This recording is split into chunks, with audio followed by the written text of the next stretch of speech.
Hello বন্ধুরা, কেমন আছো তোমরা? আশা করি ভালো আছো। তো দেখো, ননদ বাড়ি গিয়েছিলাম যারা মেদিনীপুর।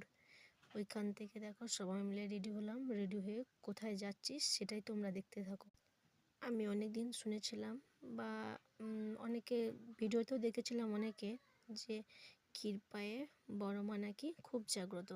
তাই বড় মাকে দেখার উদ্দেশ্যে বেরিয়ে পড়লাম। এত কাছাকাছি ছিলাম সেই জন্য ভাবলাম বড় মাকেই দেখে আসি একবার। ক্ষীরপায়ের বাস স্ট্যান্ডে নেমে অল্প রাস্তা, সেই জন্য টোটো নিলাম না, সবাই মিলে ছিলাম বলে হাঁটতে হাঁটতেই চলে গিয়েছিলাম। তো ফাইনালি বড় মায়ের কাছাকাছি চলে এলাম। এই দেখো বড় মায়ের প্রবেশদ্বার। তারপরে বড় মায়ের মন্দিরে ঢুকে পড়লাম। চারদিকে ফুলের মালা বিক্রি হচ্ছিল, তো একটা ফুলের ডালি নিলাম, দিয়ে তারপরে সোজা বড় মাকে দেখে চলে এলাম। তো বলো তোমরা কে কে বড় মার কাছে গেছো, কার কি মনের ইচ্ছা পূরণ হয়েছে? তো আমি বড় মাকে দেখার দিনটা কোনোদিন ভুলতে পারবো না। তোমরা সবাই সুস্থ থেকো, ভালো থেকো।